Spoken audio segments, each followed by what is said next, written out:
50 تا تریلی هر کدوم 30 تن بارگیری میشه. بارها رو به سمت کورهای آجرپزی میبرن. اینجا معدن چهارسرخ افسنجون است و این خاک برای استان بوشهر و توابع کنگان اونجا بارگیری میشه.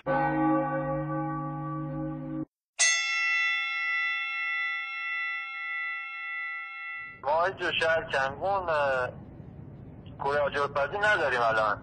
قبلا هم یکی دو تا بود برای پخت گچ و اینا، ولی اونا هم تعطیل شده.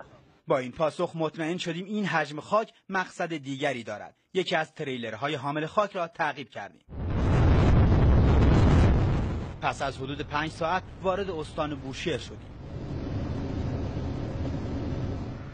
این تریلر در 10 کیلومتری شهر کنگان به طرف کارخانه سیمان این شهر تغییر مسیر داد. کامیون‌های زیادی در صف ورود به کارخانه بودند. راننده میتونه من رو همراه خودتون راننده میتونه شما رو ببره تا اونجا، ولی باید فرمتون عوض بشه. به هر طریقی میبایست وارد آن کارخانه میشدیم. ما میتونیم همراه شما بیام توی کارخانه؟ بیاد ببینم اگه بذارن مشکل نه. نمیخوایم با ماشین خودمون بیام.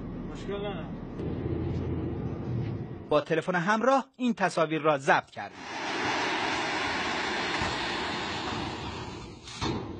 در این کارخانه متوجه شدیم که خاک‌ها با یک تسمه نقاله به طرف اسکله‌ای کنار دریا هدایت می‌شوند. این کارخانه که باید سیمان تولید کنه فقط خاک رو تبدیل به کلینکر می‌کنه و اینجا روی این تسمه نقاله الان همونطور که مشاهده می‌کنید کشتی در حال بارگیری هست و وارد این کشتی میشه و به کشورهای عربی حاشیه حوزه خلیج فارس صادر میشه. برای روشن شدن بیشتر ابعاد این قضیه به هر شکلی بود میبایست خود را به کشتی میرساندیم.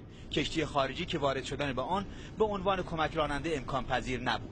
لذا تغییر پوشش دادیم و از مسئولان کارخانه و کاپیتان کشتی خواستیم که در خصوص کیفیت خاک با ما گفتگو کند و از این طریق وارد کشتی شدیم. کشتی که خاک ما را با خود میبرد.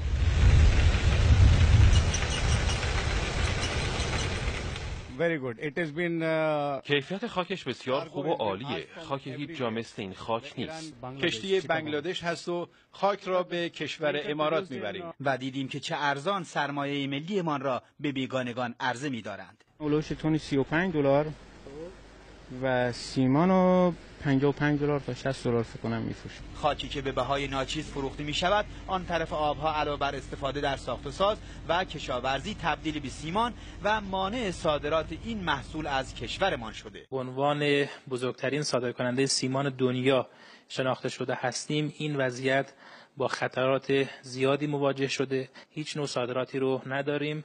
پدیده خاک فروشی نه تنها تیشه بر ریشه اقتصاد ما میزند بلکه طبیعت و محیط زیست این مرز و بوم را هم تهدید می‌کند. با شرایط اقلیمی منطقه و کشور ما برای تشکیل 1 سانتیمتر مکعب خاک چیز در حدود 500 سال زمان لازم. خاکی که به بهای خون شهیدان محافظت کردیم حالا عده‌ای با قیمت ناچیز به تاراجش می‌دهند.